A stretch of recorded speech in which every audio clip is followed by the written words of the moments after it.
we start evolving into the Sombra era. I'm excited for the Sombra era, at least in theory. I think the cool thing about Sombra is just going to be that I think she might put the kibosh on some of the really heavy tank strategies we've seen. Just because you think about just the nature of how tanks work, they're more reliant on their abilities than, say, a DPS character is. So, granted, it's not great to get hacked no matter what you're playing, but if you're, say, a Zarya who can't shield, a Roadhog who can't hook or heal, a Reinhardt that can't charge or get out of the way, it's pretty rough. So I'm really curious to see how Sombra really changes the meta, but we'll have to keep those speculations for another time, as we are still on live.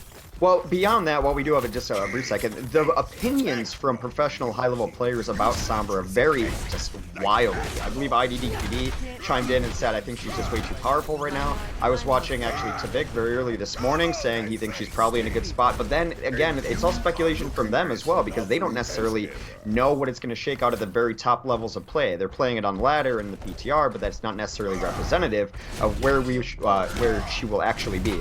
Now, we do know what's going to be on defense. What do you see there, ZP? So what we're seeing on the defense here is pretty standard stuff coming out from LG. They will be running Ruster on the Reinhardt, Icefelt on the Reaper, and a Mei. So it's going to be basically the Reaper Mei defense here. Icefelt's going to be the muscle, Manatin's going to be providing the control. But it's interesting because some of the last times we saw LG, they were sticking more to the Roadhog. They're not quite pulling out the hog here. No, it's just going to be a wall in and shoot them in the face strategy with that Reaper. We'll see what Shore4 has in mind here on that offensive Hanzo, too. The reason you run him, of course, that Sonic Arrow is so important to help Mendo try to handle these hooks early. Mendo going for a hook on the right side, misses it early on as they do rotate now into a more standard push position.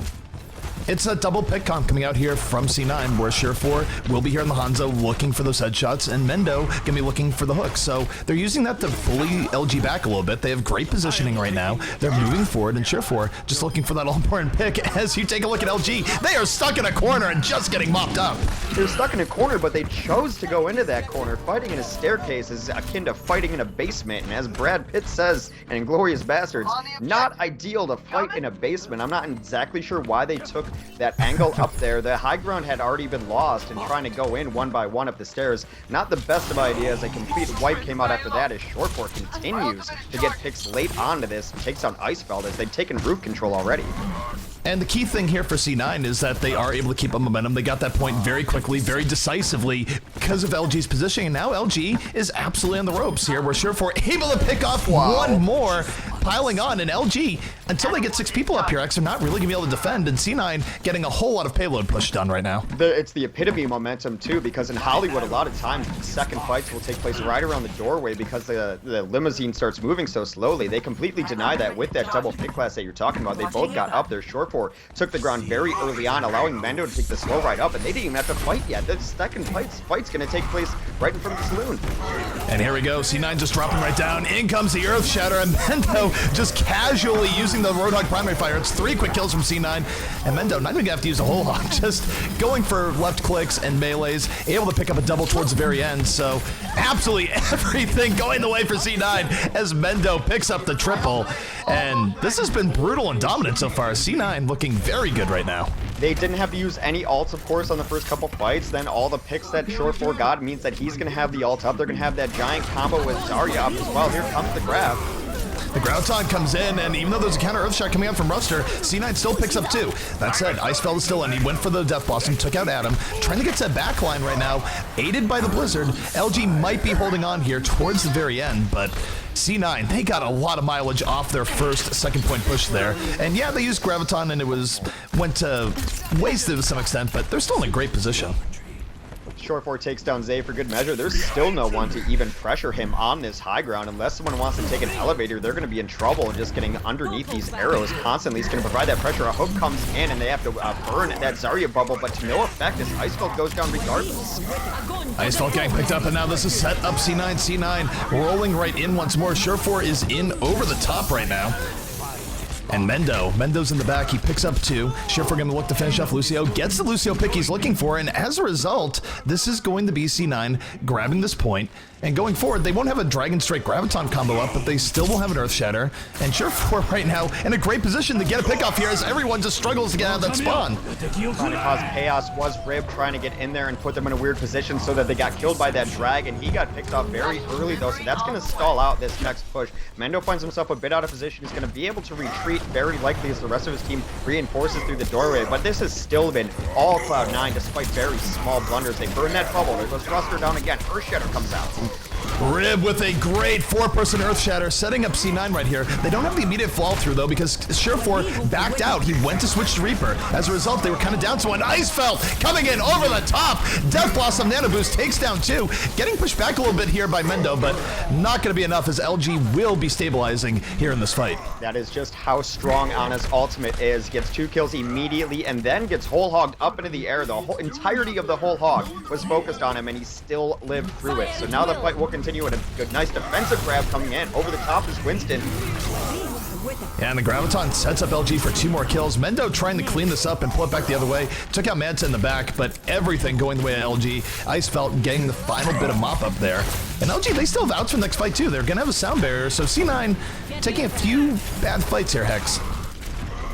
Yeah, once the momentum was lost for Cloud9, they seem to have a hard time getting it back, but that pick from Mendo could be the answer to it. A great block onto that opposing Earth Shatter as well. Icefelt comes in again with this Death Blossom though, and the Ana Boost. They're charging all so quickly. They're charging ults very quickly, and Icefelt making the absolute most of it. Picks up 2 there, rolling into the backline, getting hooked by Mendo and taken out. But this has sort of been the story of C9 here, Hex, where you see Mendo just getting hooks towards the very end, but C9 not able to get a whole lot out of it. They are going to have to retreat, though, losing a main engine of their DPS, and now they've burned a ton of ults. The ult advantage firmly in favor of Cloud9 as they rotate around through hallway here. Only Manitin with Primal Rage up, not exactly the most game-changing of ultimates in this situation. And here's Surefour right now off the top rope, going to be dropping in. Death Blossom on the way. Doesn't get what he's looking for, though. Gets absolutely nothing. LG spreading out, but he did enough damage that set up the rest of C9. They get 3 kills off it. They were wounded from that Death Blossom, and Mendo picking up 2 towards the very end with the Roadhog cleanup, and just like that, C9 has found a way of breaking through, and this payload now rolling to its final destination. LG trying to get out in time, and no, they will not be getting out in time. C9 capping with 2 minutes and 22 seconds to spare. In the era before Ana, there was a lull in Reaper play. A lot of it was because people weren't getting the value out of Death Blossom that they really wanted a lot of times because teams got better at disengaging. They were able to kite it. Hang on, they kited short for there. All right, I thought the sound of the stream was going out. That was the sound my headphone jack just pulled out for a second. So I was just like, wait, what's going on? Why is my game sound and Hex going weird at the same time? So sorry about the interruption. Continue. You're just so used to me, you know, going omnic on you that any slight variation in my vocals will throw you off and cause you into a panic.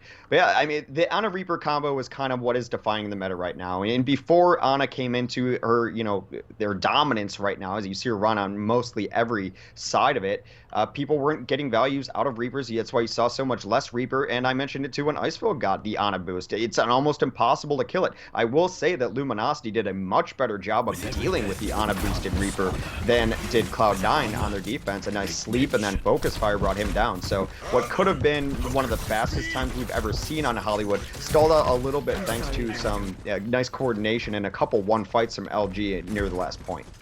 I would say for LG, it felt like they lived by the Icefelt and died by the Icefelt at the same time because he definitely had some great plays, of course assisted by Zave, to move into the back line and mop things up. And yet at the same point, there are plenty of plays there where C9 was able to pick off Icefelt very early on.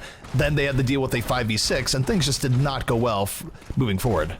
Mendo's Roadhog actually looked a lot better than the last time I saw him on Roadhog 2, which was our previous monthly melee towards the end when they were playing phase. I don't think he hit any hook that he really needed to hit, and he didn't even miss a hook except for like his opening hook, his blind hook through the doorway here. So his Roadhog got a lot better, and that's still a hero that you're going to need in the meta to win games, especially running that kind of double pick comp. So we see teams switch it up a little bit offensively now. They're going to run a Roadhog and a Hanzo too. So it looks like rosters have just switched spots on players here as the compositions are the same.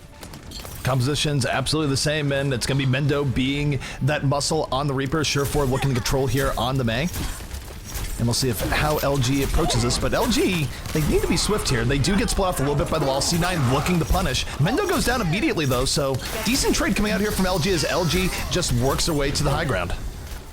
Yeah, they should be pretty happy with that trade, but I mean, Cloud9 should be okay with it. They did take out some of the healing, the sustained healing, as Mineral went down in that trade as well. But anytime you're trading on the offense on these first points, you're always happy. Although the longer this fight goes on, we should see the reinforcements come in from the defense.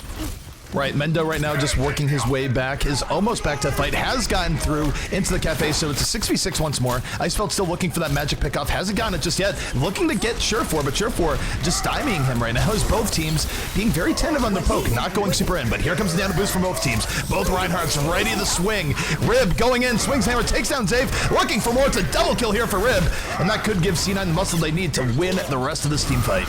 The Blizzard especially locking a couple of people out of the point. It's such an area denial here. They're going to be on the chase now, trying to clean up what they can at the end. They do get one late as the Zarya gets a little bit staggered. So a really nice defense from Cloud9. Reminds me of the days of old, even though the composition's completely different and actually the roster's a little bit different. But Hollywood defense for Cloud9, whatever it is, the remaining three of this Cloud9 roster seem to have it figured out. All right, you take a look at Kaikai right now. Kaikai hanging on to that Graviton, ready to set this LG team. And there's the Graviton going to pull in 4, and C9 just rolling right in. It's Mendo, the Death Blossom, taking down 4, if not 5 there. And that will absolutely send LG back to their spawn point. There was a moment of panic there because way long ago, we used to see Reaper hide behind these bushes, but teams have figured out that that's where they looked for him. They walked in through, and then they were just checking out what was up front. Then the moment I saw some heads turn on the character models looking for that Reaper, they got Graviton, and yep, they were right. That's where that Reaper was. Well, speaking of Gravitons right now, let's take a look at Spree. His Graviton is up and ready, and Icefeld has the Dragon. He throws the Graviton, pulls in 3, and that Dragon, how hungry is it? The Dragon on the way. Maniton takes out Mendo early on in the fight, but they're able to withstand the damage of the Dragon there. I believe that was a sound barrier coming up from Adam that saved them as the Dragon rolled in. So C9 weathering one of the most powerful combos in the game relatively well there, and they have a good chance of holding here, Hex. It was a really cute ice wall from Surefour on his Mei to deny the entrance to the stairs, meaning that they were kind of, their plan was just caught out of nowhere. They didn't know if they were going to go forward or rotate all the way around, and then Cloud9 made that decision for him while they collapsed on him. Icefeld with an interesting switcher on an offensive tracer.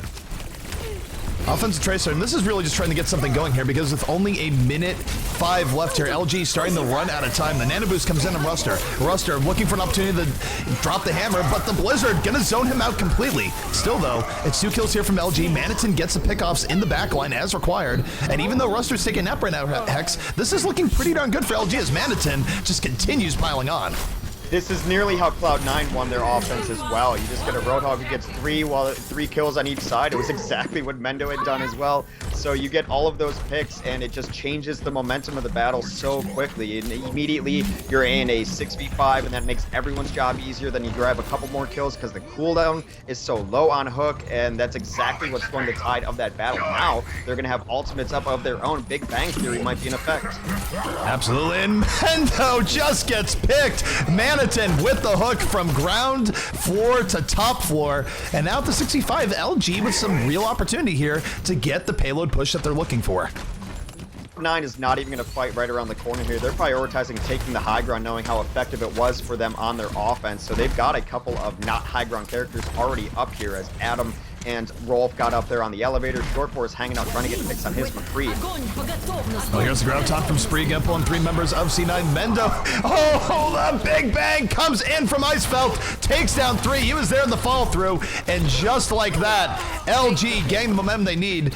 And part of the method in the madness, perhaps by switching tracers, you do have that better follow through for the Zarya Graviton. I will say LG has just dealt with the nano-boosted Reaper so much better, and I think in this current meta, you're going to have to be able to do that. There's twice now that they nano-boosted the Reaper. We got hooked in, and then they Graviton, and the Hearts is the only way to deal with it. They dealt with it great. Mendo right now, Death Blossom to the back, takes down Ruster, looking for a little bit more, doing it the old-fashioned way. No nano boost this time, but still 2 kills here from C9, and they're winning the flow here. They're winning the poke battle. They're pushing back LG, but LG firing right back. It's a whole hog from Maniton that makes space. Here comes the nano boost, and just like that, LG turns the tide immediately. Surefour is McCree in the top, but it's Surefour versus the world, and he just falls to his death at the very end. So LG now, 2 minutes 50 seconds left. They're probably not going to have a chance to beat C9's time here, but they can still make it competitive. It's looking very good, especially based on their first point, the difference between their first 2 points anyway. So Short 4 was up top the entire time, but he got almost nothing done on it. He was up there for about 60, 70 seconds and no picks. They were content to just leave him up there and hide behind shields. All right, and here's Manson once more. Another hook coming in. Not able to get the follow through immediately, and the honor grenade actually got forced him back a bit. Can't get healed. Bad situation to be as Roadhog with the world's largest hitbox. So LG, though, they're able to reestablish here. Icefelt does have Pulse Bomb. Might be waiting for the Graviton, maybe not. But other than that, should be a bit of an advantage if LG as they move in. And here comes Ruster. Dives right in with the Nano Boost. Starts swinging the hammer. Drops the hammer on top. Knocks down 2. But no kills coming of it just yet as Ruster gets isolated towards the back. Rib with a good counter charge. And just like that, it's Rib with the double kill on Reinhardt. Able to keep C9 in this as they push back against LG. It's a beautiful charge. One of the best ways to deal with the Ana-boosted Reaper is the hard ZC, knock him down. The best way to deal with an non-boosted Reinhardt is simply take him out of the fight, take him on a train ride of your own into the wall. That's exactly what they did, able to isolate him. And now the ultimate advantage that they did have got blown through that fight. They're going to have a couple tank ultimates, is Luminosity, but momentarily they're going to be pushing into a pretty stacked Cloud9 team of their own. They're going to be pushing back in. And C9, they should have the tools here. They do have the Sound Barrier to deal with this Graviton. That Sound Barrier is going to come down. Adam drops a beat. Rib with the counter charge right onto Ruster. Takes him down in that Reinhardt v Reinhardt battle. Surefour getting clean up in the back on Zarya, by the way, where I remember people gave Surefour a little bit of trouble saying, why are you on Zarya in the Overwatch World Cup? Well, he's on Zarya here. He's melting people down as he takes on Mineral.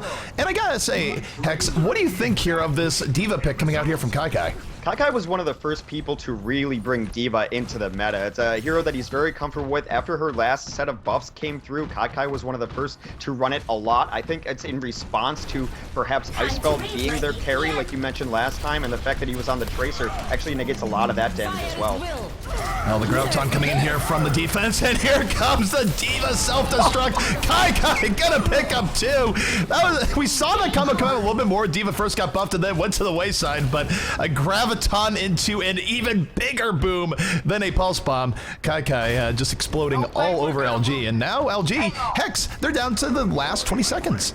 Well, it looked really good for him. This apparently is where teams are able to hold best now on Hollywood. This is exactly where LG held their best, and now they're pushing into it. Their backs are against the wall. They need to get enormous value out of this Ana ultimate coming up. They should give it to Ruster. He'll follow it up with an Earth Shatter at the end. They do give it to Icefelt instead. Then, though, with the Nano Boost of his own, gonna helicopter in from the top, takes down Spree. It's 2 quick kills here from C9, and it's looking more and more like C9 will be having this full hold. LG against the wall, everyone falling. Rib having himself a mammoth of a Reinhardt game as Cloud9 gonna take map 1 here on Hollywood.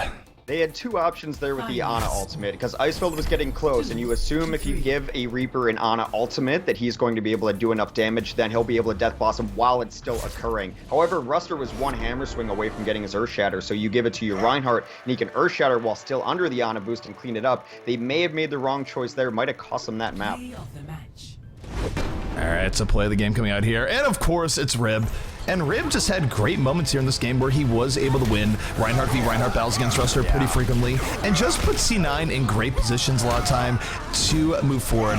Excellent tank play coming out here from Rib, as you see, just clearing out the party room there. That was where LG backed themselves into a corner, and Rib more than willing to go in there and swing the hammer a little bit. You don't want to fight in a hallway if you don't have to, unless you have the huge advantage. One of the reasons is you're going against tanks like that. A Fire Strike and the hammer is just going to clear out the whole thing.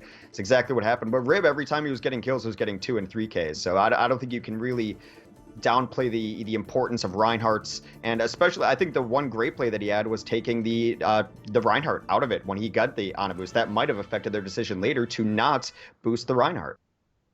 Absolutely. So for whatever reason, Hex, you appear, this is the weirdest thing. It's definitely on your end because I still see your background moving, but your face is actually just frozen here. It's like the most surreal thing. So yeah, usually sometimes in cameras freeze, I think it's on my end, but this case, I'm just looking at it, it's like, oh my goodness. It's still, Hex, it's still frozen. Okay, so you know what we're gonna do here, because we gotta get Slasher back here in here anyways. We're gonna do the in-game view here for just a moment. Hex is gonna fix his camera. We're gonna recall everyone. It's gonna be great. So give us one moment here.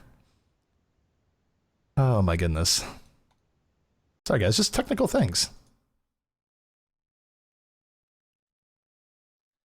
So we're fixing everything as we speak. It wouldn't be esports without the E. So we'll see if we can get both Hex and Slasher in here in just a moment. That appears to be Slasher. We are getting Hex in just a moment. Hex's camera breaking, offering just a great opportunity. And so, Ron, now you're joining us here. Any thoughts that you have on that last game, aside from the fact that Rib seemingly a total beast? I cannot wait for this meta to be over. We're so close to PTR. The PTR is so good. You know, really, as we continue to go on through BlizzCon and into now, it's really what teams are going to change it up a little bit. Hanzo has shown to be a great offensive pick for the teams that are really, really good on Hanzo, especially on maps like Hollywood and Kings Row, where if you have the Hanzo-Zarya combo, you could do a lot of things. And I think that will continue to be a thing we'll see teams do, especially in place of something like the McCree or the Reaper in favor of another DPS hero. On the flip side, I think we're going to have Roadhog continue to be in. It's still a hook that's every 6 seconds. It can be the most annoying hero in the entire game. And then I think the last thing for Cloud9 is Kai can play D.Va, which is a good counter to Roadhog, and the PTR is coming soon. It's going to be really good. D.Va goes really fast. It's kind of insane. And at the same time, they can still put Surefour on Zarya and feel really good about themselves running triple tank. So I'm actually liking Cloud9 and how they've been playing so far.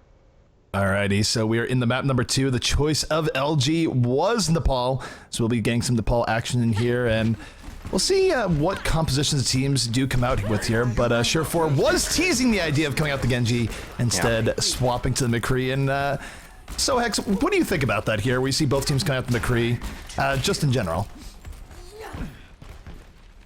Well, the McCree duel should be fun to watch. Icefeld was always touted as a big get for a team, whatever team he was going to land on. A lot of people were after him because of his hit scan aim and because of his talent in FPS games overall. So we are going to have a cowboy duel. Teams running identical rosters though, for the most part. But Surefour's McCree is probably the best in the world, most consistent in the world. So Icefeld has his work cut out for him. That's interesting. I agree that Surefour's McCree is one of the very best in the world, but he is going against Taimu's McCree when you make that claim, so yeah, that's a little bit rough, but C9. Mendo gets the backline early on here, gets Mineral. Surefour just peppering and shots over the top, takes down Zave. So 2 very fast kills coming out here from C9, and C9 just moving forward. Icefeld will be losing that McCree versus McCree duel, so C9, very convincing first take here versus LG.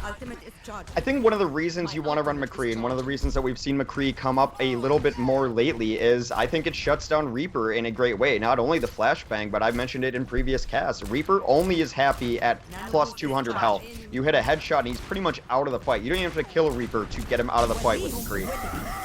Well, here we go. Zave is coming in here with the nano boost, puts the nano boost on Manitin. Manitin not able to get much done here, still killless, while Mendo gets that backline again, takes down Spree, sets up Kai, and C9 handling that nano boost pretty well. And I'm not sure there, Hex, what was that? Was that C9 positioning well, or is that just Manitin missing shots? I think it is probably more the latter. You expect a lot more out of your Reaper there, especially with it when you're not getting hard CC'd. You know, sometimes you get boosted there and the Reaper doesn't get anything done because he gets first shattered or hooked or flashbang, something like that. Not the case. And right now it's Cloud9 who has everything in their advantage. However, Icefeld trying to turn it around. Icefeld was able to find Mendo, played a little bit of a game of peekaboo. Deadeye coming in from the side. It's 2 pickoffs here from Icefeld, and LG using that opportunity very well. Icefeld setting up his team for glory, now moving in for Surefour. Surefour having to back off. Wolf just trying to get out alive. C9 will successfully back off, but as a result, they are going to be losing that point. One of the most important things, though, is not only winning the fight there, but able to get a couple ults out of Cloud9 in the process as they try to get on equal footing of their ultimates. They made Adam burn his sound barrier, Graviton out as well, so they are now climbing back into the lead with ultimates because they're going to have sound barrier up first. And Icefeld is, after that very first fight, has put on a show on his McCree. Icefeld able to take out Surefour there, coming in, looks for the flashbang over the top, doesn't quite get it, but still LG at an advantage here. And let's take a look at Manton. Has Death Blossom, will be spinning in, but it's Rib with a charge and the 4K. Oh my goodness, Rib still continuing to put on a show and quite literally cleaning house here, Hex. Rib has been amazing for a long time, so not necessarily surprising that he continues to do it here. That's why a lot of people like this this Cloud9 roster so much. You keep the core of Cloud9, who was already pretty dominant in North America when they had their full six, and you add in an all-star at every other position. Rolf, Rib, and Mendo, all great individual players, and it looks like they're really gelling together now as a team. They're one fight away from taking this first stage.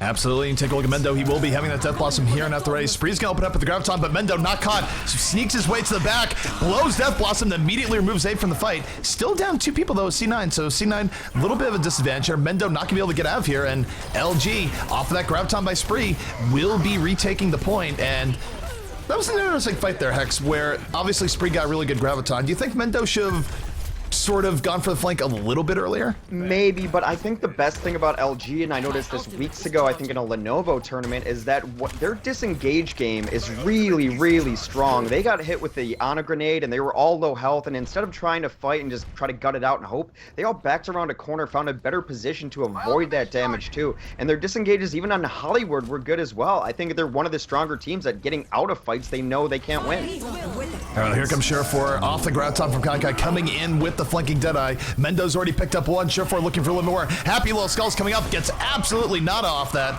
But C9 still in a good position here in this fight. Mendo might be outgunned, but here comes the Cowboy and Surefour. Soundbearer is down. Ruster, though, coming in with the Earth Shatter of his own. Doesn't get too much of it, but it's definitely C9 in the driver's seat here. Nothing is stopping Surefour from landing shot after shot. Will be taking down Spree and is still looking for more. Spree tried to clean that up. Both of the Reapers got slept by beautiful darts on the Ana play. Now we have a 2v2 right now as it looks to get to about 100%. This is going to be really gritty. 2 tanks, you're trying to fight a single DPS and a Lucio. So right now, neither of them really want to engage. Everyone just wants to hold on until their team gets there. How is Zabe still alive? He blasted so long against Surefour, and as a result is still able to heal his team. However, LG goes in a little bit haphazardly there. C9 with the immediate punish. Surefour coming in from the flank once more. Maybe this time he'll get his Ana. No, it's going to be Kai with it first. But as a result, C9 at 99% will be retaking this point. Oh man, props to Zabe there at the very end. That was great to stay alive that long, especially against a McCree like Surefour. 1-0. A little crisper of a reinforcement initiation towards the end. They're just 2 people on the point, and I don't think either of them really were looking to fight, because in that situation, the first person to lose or the first team rather, to lose a person is definitely going to lose that, as the other 2 will collapse on you. But what looked like Cloud9's all the way through that got brought back by LG, and I think a lot of it was what I mentioned before. Their disengage game is really, really strong, and it has been for a while. I think it's actually the best thing that this Luminosity team does. Now, Hex, what do you think of the switch up here coming out here from LG? Do you think it feels like they've done their homework? Because you have a Winston versus a Genji here. In theory, isn't this pretty good here for the side of LG? It definitely should be, and I wonder if Ruster was planning to run this regardless. Maybe Surefour is known to run this Genji on this map, but it should, in theory, favor them. But I think he wanted to run it here just for this leap over the stairs. Well, first 2 kills are going to go the way of C9. Rib making magic happen once more. Was able to find Mineral with that Fire Strike. Surefour takes down Spree, so 3 quick kills coming out. Winston versus Genji or no, this is definitely working out here from C9 as Zave trying to stay alive. Not going to happen. Takes the hammer to the face as C9 takes the point. The Winston over the stairs kind of meta that we used to see on this map is a little bit over. It has to be done so perfectly. Winston has to go in, has to get a bubble, and then you have to coordinate with your other DPS to get there on time to follow it through. Icefeld was not able to follow it through there, got caught up in the mess that was on that stair fight. Rib takes down Mineral early, already a tough re-engagement here for LG. Absolutely, and Rib's play has just really been standout here. I know that we've had eras where Reinhardt's have always looked good, but Rib right now is looking phenomenal. Just what he's been able to do in this Reinhardt has been great, and he's holding on to an Earth Shower here from the next fight, so if LG's not careful, they could just be running into it, and here they go, LG on the way in. It's going to be Ruster making space on the Winston, trying to create that, but there's Rib. Earth Shatter comes down, knocks down one, sets up Mendo for the quick and easy kill, goes for the charge, and C9's still in a great position here. LG trying to fight it back, but they're getting poked down pretty heavily, and as a result, C9 very likely take this fight. Extremely patient, though, from Rib right there, as they were trying to jump in with Ruster to create some space, maybe pull Rib back. He didn't fall for it at all, stood there with his shield and just Earth-Shatter the remaining 3 coming in, because when you see that Winston dive, you know everyone is soon to follow. Now, what you mentioned earlier, that they were running this Winston, and it should be good for them against Surefour, they might need a Reinhardt, or what do you think they should switch? It's hard to say because in theory it still might be decent, but the lack of Rhine definitely hurting them quite a bit here, especially with how Rib is playing it. And you take a look at C9. C9, they have the Dragon Blade at the ready. Nano Boost is already coming in here, and here's Mendo spinning right into the heart of the LG team. Takes down Spree right away. Gonna be looking for a little bit extra here. 3 kills here to C9. And C9 just mopping things up here. And Hex with 14% left here with the last fight underway. What, if anything, can LG do to bring this forward? I think they need to stop trying to initiate through the side doors. Yeah, just throw the grab right in there and hope for the best. That's all they could really do. Icefeld unable to get in and land his pulse bomb, though, as Kai cleans up the rest of it. I think I would have liked to see that a little bit earlier. Going through these side doors allows the defense to get you kind of in this crossfire position where Mendo is always going to be in the corner. Everyone else is out there ready for you. If just forcing them into a fight in a hallway and hoping for the best is kind of what you want there. I know I talked about how bad it is to fight in a hallway, but that room's a little bit better. You don't have to come through the choke. Absolutely, and it's interesting how that choke point works out, but C9 absolutely able to keep control of it at the very end. A lot of different looks at it too, whether it be Dragon Blade, whether it be Death Blossom, Graviton, etc. And here we go. We've been seeing this out of a lot of teams recently. Rogue is like running it. We saw it in the Overwatch World Cup. We saw it from LG and Northern Gaming way back in the day. And Cheer4 very well could be coming out here with this Bastion here, Hex. It is a kind of Cloud9 special here that you run Bastion up over through the top, and if you can just chunk through the damage and any sort of shields, you should be fine. But the first couple picks are extremely important. They again are trying to run this Winston into it, but not working out so well as Ruster goes down immediately. Ruster just caught the business end of that Bastion. Kai got the cleanup, and now you take a look at C9. They're 6v5 here. Icefeld going to get mowed down, and Cheer4 having himself a round right now. 2 extra kills coming out here from the Bastion. It's given C9 the control they need here, Hex, as Mineral just gets mowed down towards the very end. So, C9, what do you think of this Bastion opening? It's always worked for them. Short 4 on this Bastion has been on this point time and time again. I don't know if there's necessarily an answer that teams can run to this. If you know it's coming, maybe run a Genji and hope that that works out for you in the opening salvo, but we're a lot in the same position as the last map. How are they going to initiate? How are they actually going to get in on this? Well, right now, it does look like they're coming in over the top, but Winston Melee in the back out. It's going to be Spree getting mowed down, Ruster getting mowed down, and here comes the tank just for some extra cleanup. Short4 on a 3 kill, makes it 4, bounces into the air, and oh man, I know I should get too excited over Bastion, but it's still pretty entertaining to watch, especially when it works out as well as this. C9 right now, 33% to 0.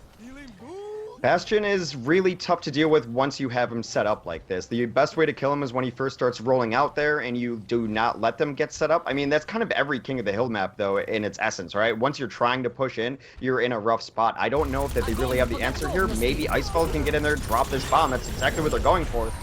Icefeld does drop the bomb, immediately takes down Cheer4, so 2 kills very quickly coming out here from LG. LG has finally cracked the wall of Bastion, but the res was on deck, so as a result, it's going to be C9 coming right back out. A standard way of playing Bastion with that Mercy. They lived long enough to build the res. LG still with a lot of momentum here, though, so C9 not out of the hot seat here just yet. You do see Cheer4 looking to take out Winston. Primal Rage letting him tank a lot of those shots. And speaking of tanks, tank mode now coming out once more from Cheer4. C9 drops the beat. Cheer4 blows up Mineral, blows up Ruster. And just like that, it's going to be C9 withstanding the push and holding on. And no small part due to that res from Adam. World of Tanks running wild. It's one of the things that's actually really nice when you're running this Bastion composition is that you do get the benefit of running a Mercy with it a lot of the times. Adam's very comfortable on the Mercy, was one of the best Mercies for a very long time when she dominated the meta, is very hard to kill. One of the slipperiest Mercies you'll ever find, and that res absolutely saved him. Can this Dragon Blade bring it back for LG?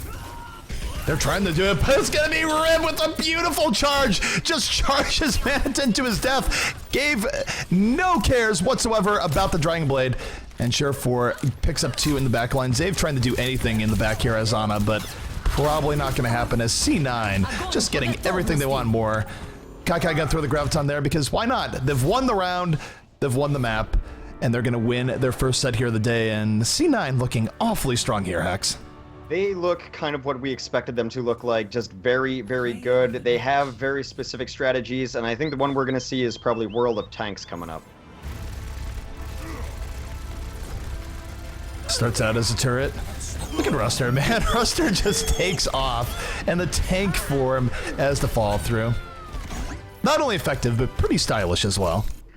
I will say it's a little bit odd. They did look like a completely different team without running the Reinhardts, and it opened up things a little bit more for Rib. Maybe Ruster felt he was getting outrhined, but at the same vein, his Winston did not do a whole lot for that team.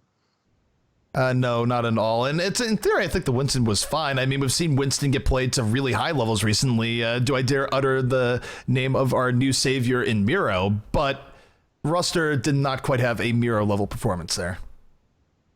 No, not at all, unfortunately. But who can? That's the question. So I think this is kind of the result I expected. I expected LG to be a little closer. Their Hollywood I thought was very good. I do think that how they win games is their disengagements, and they dealt with the on-a-boosted Reaper very well. But yeah, as Slasher mentions, he wants this meta to be over. Perhaps readjusting to an on-a-boosted Reaper in a time when teams can still run other stuff. Maybe they put too many eggs in their disengage and really dealing with that meta. And when they had to deal with something else, they did not look nearly as crisp. So, of course, we are rejoined here by the one and only Slasher. Slasher, what are your thoughts on that game and some of the stuff that we saw? I do think that LG probably needs a little more time getting accustomed to North America. They did just get here. They are moved into a gaming house in Toronto.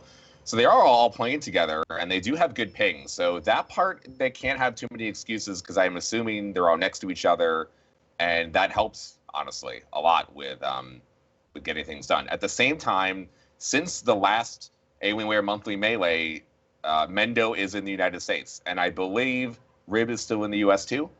I don't think he flew back, so he was at BlizzCon, and I assume he's still with the team. Now they are on low ping, and we always talked about, well, as soon as Mendo gets on low ping, he's going to be just that much better as he was on 130 ping, and we've been talking about Rib being like the best player on the entire team for the last 2 tournaments. And I think he's been a very good fill for the hole that Tibet left. Like, we always question Tibet is leaving. He has such good chemistry with Kai Kai. Is this team going to be the same? I think Rib, in a very short amount of time, has proved that, yes, it is going to be at least just as good as before. And he is making his case for himself for the team to be even stronger on tank play for them. Well, the thing for Rib is that Rib had so many huge plays over the course of that series, whether it was just getting into a room at the right time, swinging the hammer, getting good Earth Shatters, or as we saw towards the very end, an enormous charge onto a Dragon Blade in Genji, which, by the way, not the easiest target to hit when he's dash resetting left, right, and center. So really good stuff coming out here from Rib, showing how important good tank play can be. And, of course, going even a little bit further back in time, you look back at the Overwatch Open, what Rib did at E-League for Misfits, just definitely one of the rising stars when it comes to tank play. I also do think Mendo is finding a little bit more comfortableness, getting a little more accustomed to the role. I mentioned on Hollywood especially, just to bring up your point about ping, is that he was hitting hooks. And I think one of the reasons they struggled so hard against FaZe last week was that he missed like 3 or 4 hooks when they were trying. Especially, I remember Gibraltar just could not deal with FaZe, could not ever hook Shadowburn, and I think a lot of that in Hook's ability that it's really affected by ping. He definitely looks more comfortable playing with less than 120 ping, and I think Mendo's kind of the player that he is able to play everything at such a high level. He just did not know necessarily what they were asking from him, and now that they played more together and is got to be more comfortable in the roles, his Roadhog looks night and day compared to what it was 3 weeks ago. I mean, he's on 10 ping. There is a huge difference between Yes. 130 going from like really high ping to now going to pretty much LAN style ping, where the possibilities have opened up a lot for the team. The only 2 things I think I would recognize, I want to point out and want to know what you guys think is, one, they kind of gotten back to Lucio, Ana supports. We only saw them on 1 payload map so far, but we'll have to see going in. Do you think that is better to be playing than their Zen Ana experiment that they had last time, especially with Rolf being how dominant he is on Zen? And then also going forward, I think Surefour is opening up a little bit more too. They're letting him flex on to things like Genji, which we didn't see him play so much in King of the Hill last time, and then they're able to pull things out like Bastion, even though they have done it before. I think maybe it's just a little bit more risky now, but I think that as they are able to kind of get, play with each other a little bit more, they're going to be able to do those things. Should be interesting. And yeah, I do agree that the interesting thing for me is that Zen has sort of dropped off the face of the earth in a lot of these games for one reason or another. I think it just comes down to the part where teams, they like experimenting away from Lucio, going, well, maybe we could get away from Lucio. And then they realize, wait, speed boost gets us into good situations and gets us out of bad situations. So But it is unfortunate because I did like the Zen Ana experiments going forward. Unfortunately, with Ana being so good right now, it does sort of feel like Zen is on the outs, despite still being a very strong hero overall. I don't know. It's hard to say. It's one of those things where maybe it's just Lucio's too good not to have, or maybe it's a case where teams are just in that mindset and not giving it as fair of a shake as they could give it. But for those who are just tuning in wondering, well, gee, what game are you getting to next? We are waiting for Immortals to finish up here against Selfless as we speak. But as soon as that series is over, we will be getting into our next setup, which will be Immortals versus LG. So we're going to be taking a quick break. We'll be back in about 5 minutes or less. This is the Alienware Monthly Melee, and we'll return in just a moment.